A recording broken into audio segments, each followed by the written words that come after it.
Welcome to another captivating episode of The Story of Us by Scoob. I'm your host, Madison Reed, and today we're embarking on a fascinating journey through the hidden corridors of history's most notorious establishments. From the ash-covered streets of ancient Pompeii to the gaslit districts of Victorian America, we'll explore how societies have grappled with humanity's oldest profession. What you're about to hear isn't just a story about sex and commerce. It's a tale of power, regulation, survival, and the complex relationship between desire and civilization itself. So settle in as we peel back the layers of time to reveal the shocking truths about brothels through the ages. Let's begin our journey in the year 79 AD, in a bustling Roman city that would become history's most perfectly preserved time capsule. When Mount Vesuvius erupted, it didn't just bury Pompeii in ash, it froze an entire civilization in time, including its most intimate secrets. Picture yourself walking through the cobblestone streets of ancient Pompeii. The air is thick with the scent of olive oil, wine, and something else, something more primal. Carved into the very pavements beneath your feet are phallic symbols, pointing the way like ancient GPS markers. But where are they leading you? Here's where it gets fascinating, and frankly, where historians have been scratching their heads for decades. Were these symbols directing visitors to brothels, or were they simply good luck charms? The Romans, you see, were remarkably blunt people. They carved their uncensored thoughts directly onto buildings, leaving behind graffiti that would make a modern sailor blush. But here's the million denarii question. Just because a Roman citizen scratched, "I screwed a lot of girls here," into a wall, does that definitively prove the building was a brothel? And if we're going by erotic imagery alone, then virtually every building in Pompeii would qualify as a house of ill repute, since the Romans adorned their homes, shops, and public buildings with explicit art as casually as we hang family photos. Current archaeological research suggests Pompeii had approximately 35 brothels. Now, let's put that in perspective. That's roughly one brothel for every 75 free adult males in the city. And this doesn't even account for the countless visitors who came to Pompeii for business or pleasure, possibly combining both with a visit to these establishments. The most famous of these brothels stands behind the town's bathhouse, a stark two-story building known as the Lupanar. Walking into this place would have been like entering another world entirely. Picture 10 small chambers across 2 floors, each dominated by stone beds that were likely topped with mattresses and pillows.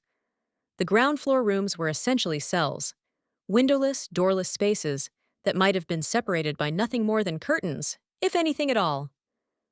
The upper floor offered slightly more luxurious accommodations, though luxurious is definitely a relative term when we're talking about stone beds in cramped quarters. But here's where it gets really interesting. The walls of this brothel are covered with over 100 examples of explicit graffiti. These aren't just crude drawings. They're business advertisements, customer reviews, and price lists. You'll find inscriptions like, "Euplia sucks for 5 asses."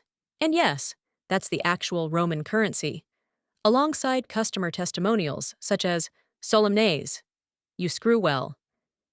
The brothel is also adorned with erotic paintings depicting couples in various sexual positions. Some scholars theorize these functioned as a visual menu, allowing patrons to point to their desired services. Imagine ordering from a menu where the pictures leave absolutely nothing to the imagination. But who exactly was frequenting these establishments? According to Artemidorus, an ancient dream interpreter, there was definitely a stigma attached to brothel visits. He wrote that engaging with prostitutes in such places involved a minor degree of shame and modest expenditure, because patrons left somewhat embarrassed and financially lighter. This tells us something crucial about Roman society. Brothels were primarily for men of lower social standing. The wealthy Romans had a different solution for their desires. They simply purchased slaves. This economic reality raises serious questions about the existence of high-class brothels catering to affluent clientele, an idea that the archaeological evidence from prosperous towns like Pompeii simply doesn't support.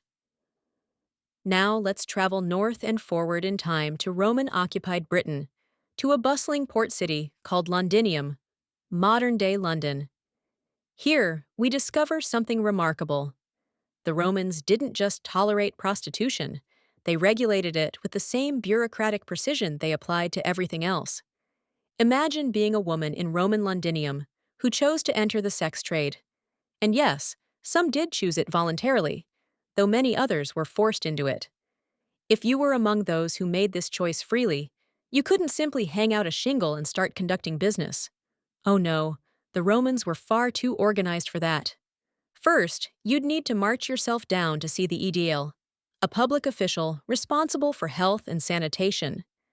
In Londinium, this official operated out of the Cripplegate Fort, or at the intersection we now call Addle Street and Wood Street. There, you'd file a formal application that read like a modern job application, complete with your real name, date of birth, social standing, and the professional alias under which you wish to operate. The Romans were particularly concerned about social status. There were actually cases of women from distinguished families seeking approval to become prostitutes, and it was the aedile's duty to try to talk them out of it. But if a woman was determined to proceed, she would receive what was called a licentia stupro, literally a license to engage in what they considered a disgraceful occupation. But here's the fascinating part. This license didn't just give her permission to work, it gave her legal protection. Her fees would be listed on the license, and if she worked in a brothel, this price list would be posted outside her room, like a restaurant menu. If a customer refused to pay, she could actually take him to court and expect to win. Of course, nothing in life is free, especially when the Roman government is involved. Licensed prostitutes had to pay a tax called the Lenonium Vectigul, introduced by the notoriously eccentric Emperor Caligula. This tax required prostitutes to hand over a portion of their daily earnings to the state. The tax rate was adjusted annually based on a census of prostitutes, and it applied equally to male prostitutes. The revenue was substantial and could be allocated according to the emperor's moral or political whims. The evidence for this regulated industry comes from fascinating artifacts called spintriae, brothel tokens that depicted the range of services available, complete with different price points.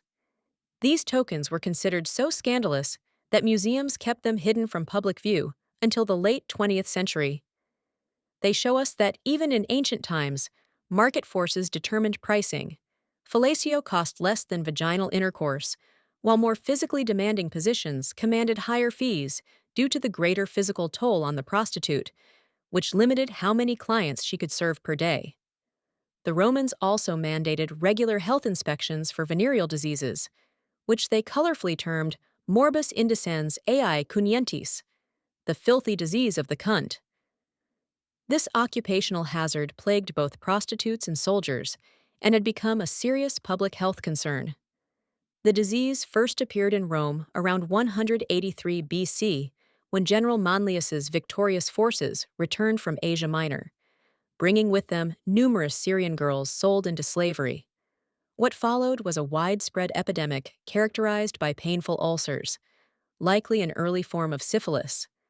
The Roman army responded with stringent measures in 150 BC, promoting frequent bathing and diligent genital hygiene.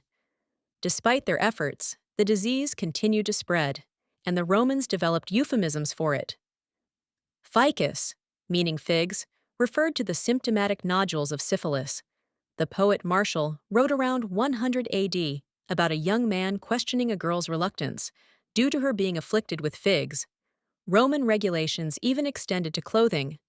Licensed prostitutes were required to wear togas, typically men's garments, but were forbidden from wearing the stola, the elegant long tunic reserved for respectable Roman matrons. They had to wear distinctly floral fabrics and were prohibited from wearing purple, the color of imperial power. Many prostitutes flouted these rules, opting instead for sheer silk gowns designed to accentuate rather than conceal their figures, and they often dyed their hair with henna or lemon juice to further distinguish themselves from respectable women. Our journey now takes us to the banks of the Nile, where the relationship between the sacred and the profane becomes deliciously complicated. The question of whether ancient Egyptian temples housed brothels has tantalized historians for generations, but the truth is far more nuanced than sensational headlines might suggest. Let's start with what we know for certain. There was indeed a brothel in the city of Oxyrhynchus that was connected to the Serapis Temple. But here's where it gets interesting, and where careful scholarship diverges from popular mythology. A decree from Ptolemy VIII, often cited as evidence of temple brothels, doesn't actually state that brothels operated within temple walls. Instead, it suggests that temples might have held monopolies over brothel-derived profits in certain temple-controlled areas. It's the difference between owning a McDonald's franchise and having a Big Mac delivered to your office. The most intriguing piece of evidence comes from a 1905 to 1906 archaeological season at Saqqara, near the famous Step Pyramid. Archaeologist J.E. Quibell made a discovery that still puzzles scholars today.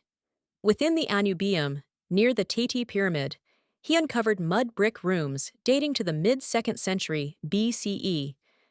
These chambers were adorned with three-dimensional, polychrome depictions of Bes, the fertility god, accompanied by female worshippers touching his rotund belly. But wait, it gets more intriguing. Alongside these wall decorations, Quibell found a collection of suggestive figurines, including phallic statues of Bes and other anthropomorphic figures, as well as what scholars politely call symplegmata groups, figurines of intertwined couples in intimate embraces. Unfortunately, these artifacts were never properly documented or published, and their whereabouts today remain a mystery. One can only imagine the stories these lost artifacts might tell. Some scholars have suggested that these Bes chambers served an aphrodisiac or even prostitutional purpose, possibly connected to the cult of the goddess Astarte. But here's the crucial point. Cultic prostitution wasn't inherently part of Egyptian tradition.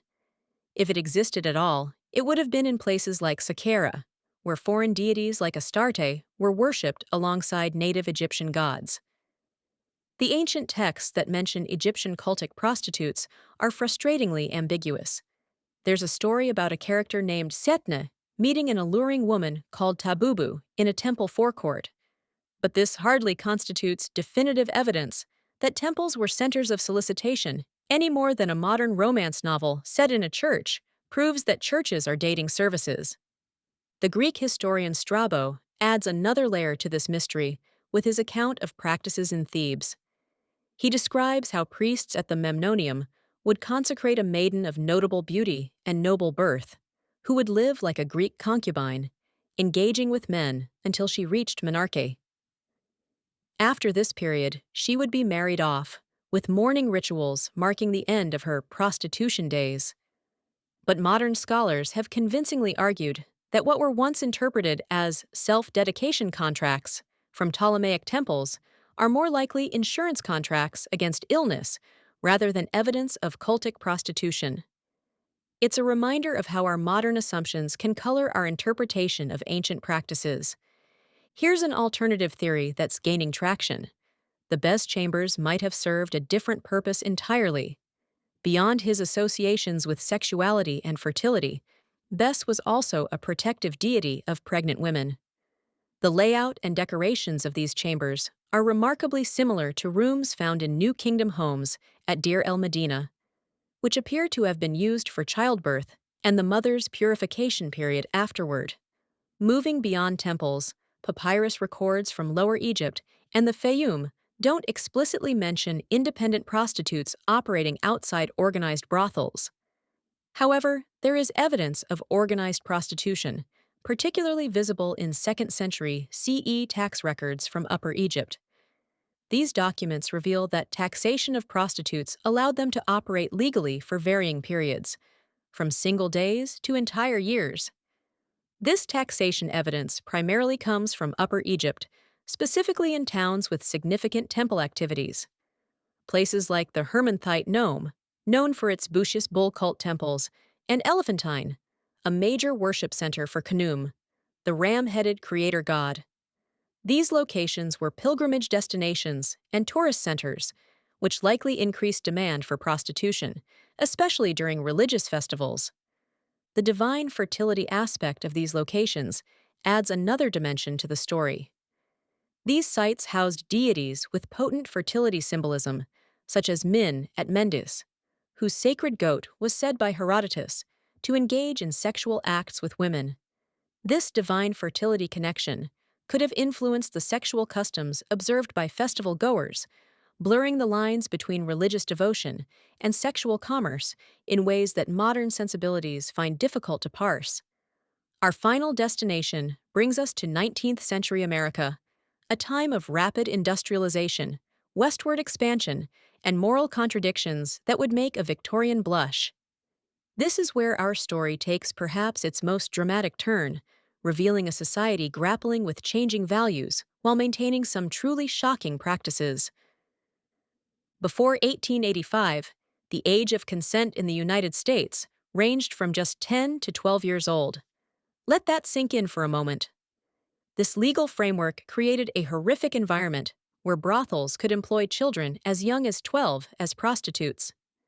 The biological reality made this even more disturbing. Most girls didn't begin menstruating until around 15, meaning that girls aged 12 to 15 could work in brothels without the complication of pregnancy. The French observer Alexis de Tocqueville noted in 1835 how American girls seemed to be thrust into adulthood at an unusually young age compared to their European counterparts. This observation takes on a sinister dimension when we consider the commercial exploitation occurring in brothels across the nation. The economics of virginity reveal the depths of this exploitation. A virgin could earn between $50 to $500 for her first encounter, an astronomical sum when the typical daily wage for other employment was just $1 to $2. To put this in perspective, a factory worker would need to labor for months to earn what a young girl might receive for a single traumatic experience. By the late 1800s, American brothels had evolved into elaborate entertainment complexes designed for comprehensive indulgence. Their ubiquity was staggering. Imagine finding as many brothels in a neighborhood as there are gyms today, though obviously serving very different purposes in terms of which body parts were being exercised. These establishments operated under the iron-fisted management of women known as madams, who were typically former prostitutes with intimate knowledge of the business. The brothel world was stratified into two distinct categories: private and public houses, each serving different social classes with vastly different experiences. Private brothels, also called parlor houses, functioned like exclusive country clubs for the wealthy elite. Picture opulent furnishings, gourmet cuisine, and sophisticated companionship. The clientele included influential businessmen, lawyers, and politicians who would enjoy fine cigars and top-shelf whiskey while conducting business deals and political negotiations in luxurious surroundings. Discretion was paramount. If a prominent client suffered a heart attack on the premises, madams would discreetly relocate the body to a more respectable location before involving authorities. Public houses, in stark contrast, were accessible to virtually anyone with the price of admission. These establishments would be packed to capacity from Saturday night through Monday morning, the only free time available to most working-class men. Even within public houses, there was a hierarchy based on pricing and quality. Dollar houses catered to the middle class, offering a step up in comfort and cleanliness. 50-cent houses served the working class, but were often nightmarish environments plagued with foul odors, cockroaches, and rats. In the worst of these establishments, lines of men would queue in shared spaces, waiting for their turn while listening for the call of "next" from occupied rooms. Perhaps most notorious were the panel houses, brothels designed specifically for robbery. These establishments featured false walls that allowed accomplices to steal wallets and valuables from vulnerable clients. Victims found it nearly impossible to seek justice given the illegal nature of their circumstances and the social shame involved. The madam's role was extraordinarily complex, requiring skills that would challenge modern MBA graduates. She simultaneously functioned as hotel manager, restaurant operator, personnel director, marketing executive, public relations specialist, and financial controller. The most successful madams understood that they weren't just selling sex, they were selling fantasy, discretion, and social lubricant for the powerful men who shaped American society. The culmination of this era's approach to managing vice came in 1897 when New Orleans officials created Storyville, a legally sanctioned red light district that represented the most significant attempt at regulating prostitution in American history. City officials recognized the pragmatic reality that desires labeled as sinful were inevitable human impulses that could be managed rather than eliminated. Storyville became a unique social and economic experiment, a 38-block area where prostitution operated under municipal oversight. It featured elaborate brothels with published directories listing available women, their specialties, and their rates. The district attracted visitors from across the nation and became infamous for its jazz music, which flourished in the saloons and dance halls that operated alongside the brothels. The creation of Storyville represented a fascinating moment in American history, an acknowledgement by civic authorities that prohibition of vice often created more problems than regulation. It was a bold experiment in harm reduction decades before that term entered common usage. As we close this journey through history's brothels, from Pompeii's graffiti-covered walls to the dimly lit parlors of Victorian America, one truth emerges. Sex work has always been deeply woven into the fabric of society. These weren't just places of commerce. They reflected systems of power, economy, religion, and morality. The Roman prostitute filing papers with an edile, or the child laborer trapped in a 19th-century American brothel, each reveals how regulation, exploitation, and agency intersected across time. What's most striking? The debates we have today about legality, ethics, and health are echoes of ancient conversations. And yet, much remains hidden. What secrets still lie beneath temple stones and faded ledgers? What can history teach us about desire, control, and survival? To get all the details, download the Scoob app today, for free. Head on to App Store or Play Store and get started. Thank you for joining me on this episode. I'm your host, Madison Reed, reminding you, the most revealing parts of history often live in its darkest corners. Until next time, keep questioning what society prefers to forget.